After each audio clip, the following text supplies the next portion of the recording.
Hi, I'm Tinny from minibulldesign, and today I'm out on the back deck and it's about 20 degrees, warmest it got today.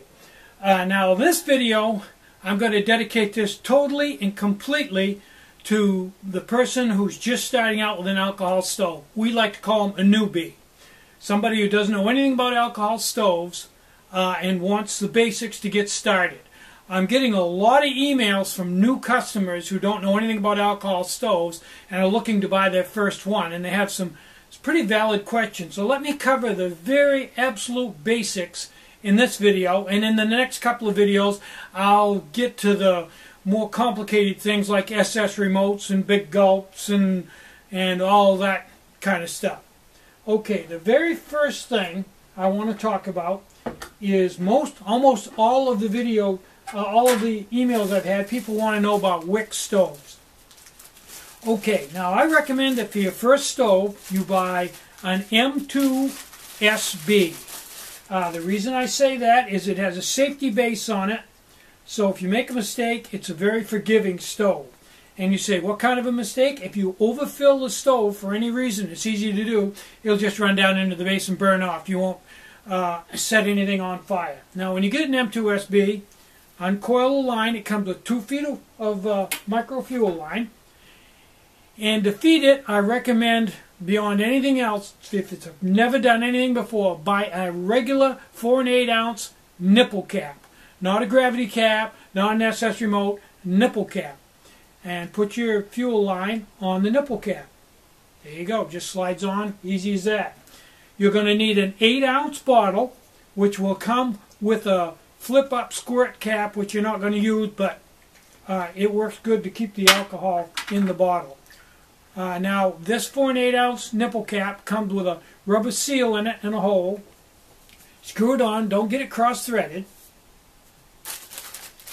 And put your stove on a non-flammable flat surface, and let me move the camera in. Okay, I'm going to try to zoom in on it.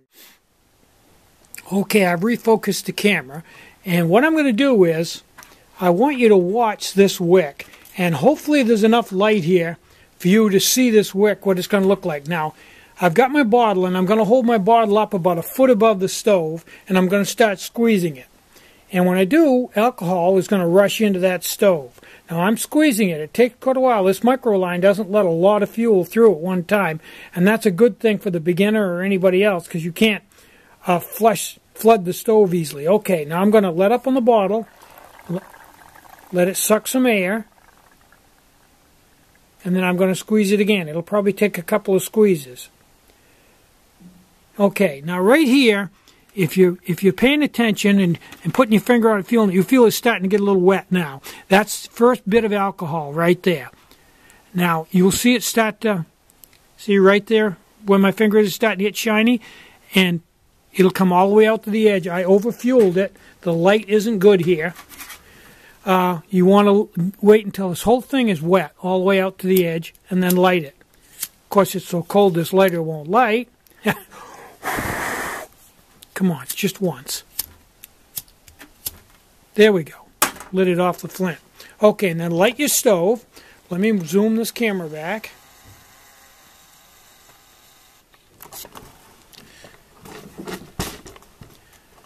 Light your stove.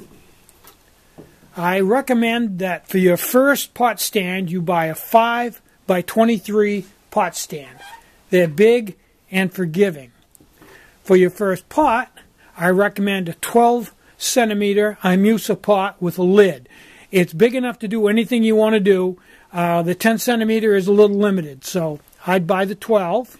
And for a windscreen, I would recommend the carbon felt 4 by 24 windscreen, because if you make a mistake and get it too close to the flame, it won't melt, where the aluminum one will. Okay, let's get down here and take a look and see what the flame looks like now that we've got the windscreen around it. Okay, there's what it looks like. That's full bore. It's been fueled all the way out to the edge of the wick, and that's what it should look like. Now, as this burns, and I'll turn the camera back on once it's burned down, I'll show you how to refuel a stove. Okay, it's been a couple of minutes. Now you see that orange ring? That's where the alcohol is. Where it's orange is, it's just the edge of the alcohol. And as that continues to burn, that ring will keep getting narrower and narrower, and it eventually will get right back, so it's not even on the donut wick, it's only on the wick in the center. Now at some point in time, depending on how much of a hurry you're in, you're going to have to refuel this stove. And when you do, you simply take the bottle, put it up a foot above the stove, and lightly squeeze it, and watch that ring. And as you fuel that ring, there she goes. See, it's coming back out. Squeeze a little bit more. Squeeze a little bit more, and it gets all the way out to the edge. Squeeze a little more until there's no orange left. A little bit at a time. Little squeeze. Wait a second. There. That's completely fueled up right there. No orange. Now you can continue to do that all the way through it to get a fast boil, or you can just let it burn back to the center and take your time, not use quite so much fuel. Now I'm going to turn the camera off, and when this gets burned back down, I'm going to show you how to simmer.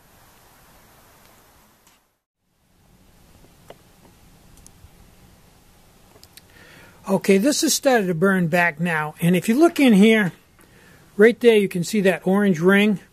It's burning just out from the main wick, and this is going to give you a fairly low heat for a simmer. Now if you want, you can take that donut wick right off after you've had the stove a little while. When you get the stove, that ring will be bonded to the top. But after you've done maybe a dozen burns, you can take it and pull it right off. Just pay attention how it comes off. It goes right over the center wick. And then you can just fuel the center and use that to simmer. But if you are a little more used to it, you can just fuel it up till this ring starts to come out and stop, and you can simmer with that donut right on there. You don't even need to take it off. Now in my next video,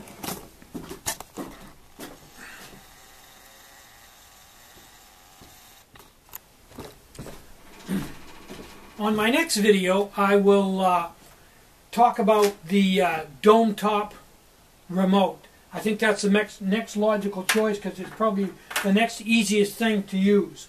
Now, as far as fueling up the stove. Now, when you fuel it up, and all the other ones I didn't show you, I had the camera in close. When you go to fuel up, hold the bottle about up here and just lightly squeeze it, and watch the stove, and you'll see that ring start to creep out to the edge.